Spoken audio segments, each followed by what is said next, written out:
Good morning. Assalamu alaikum. It's your brother Tommy Muhammad, aka Bro Tigo. You can follow me on Twitter at Bro Tigo. Just wanted to give a little response to what was considered news to some, no news at all to others, but definitely relevant to anybody when it comes to law and the respect for law on a national and international level.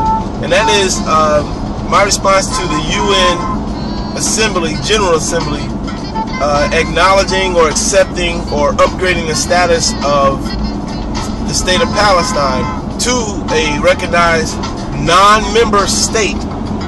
State nonetheless, that's a key term, but now the Palestinian people are officially recognized by the UN, which is pretty much the largest, most influential international legal body or institution. Which really, anyway, that's a different story.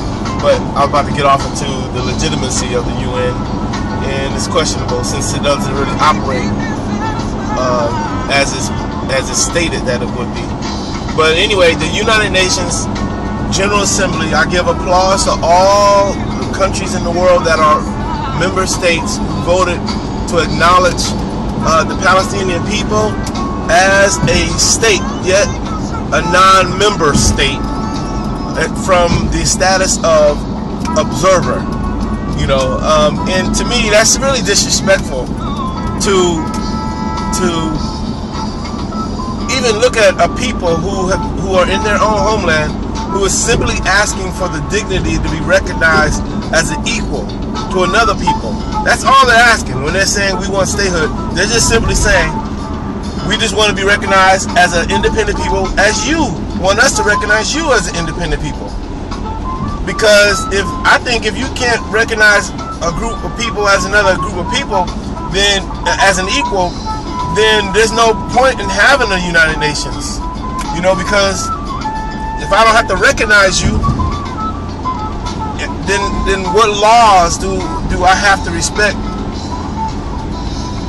You know what I'm saying? There's no law. There's no what I'm trying to say is basically the United Nations is silly in its claim that it's there to be a legal structure to solve and resolve and come up with solutions between nations. But if some nations get recognized as independent nations and others don't, I think that's on its face value is an inequality.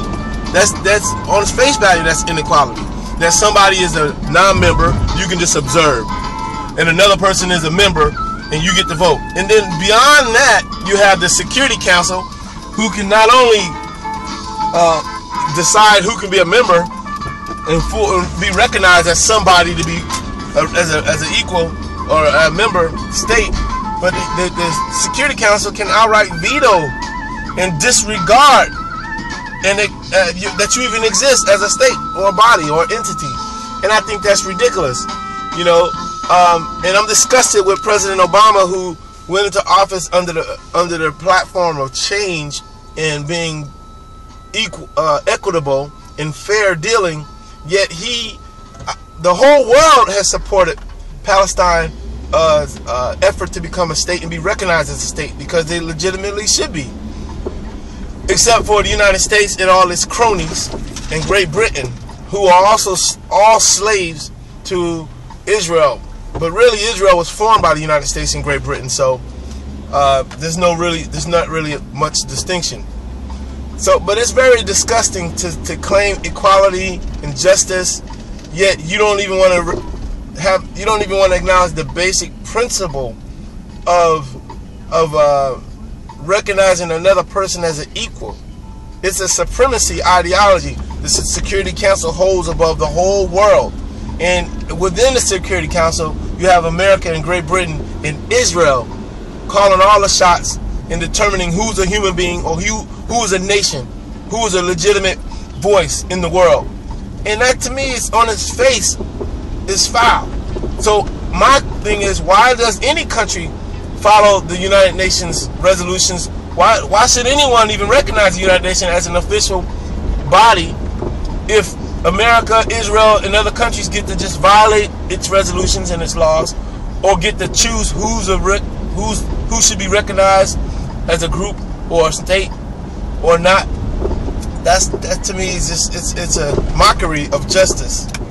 But anyway, while I feel that way about the United Nations, I can say in the same breath that at least the rest of the world, all the other member states, hundreds of them, 100 or more of them, voted yes to finally recognize the Palestinian people as a state, a non-member state.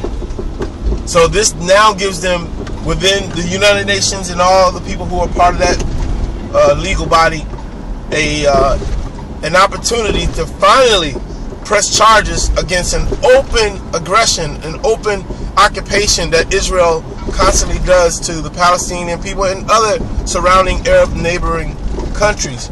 Israel is probably the biggest international criminal. It's just we can't call them that because the International Court in the United Nations doesn't recognize any violations yet, because Palestine is not a state. Therefore, whatever you do to them doesn't count as a crime. What kind of shit is that? Anyway, but that's what it is. But finally, they're saying, now if you do something to these people, they're a member state. So that now it's a crime if you go and blow up their houses, take their homes, occupy their lands, blow up their schools and kill their children. Oh, now it's a crime only because we recognize them as a state now. I know, it sounds silly.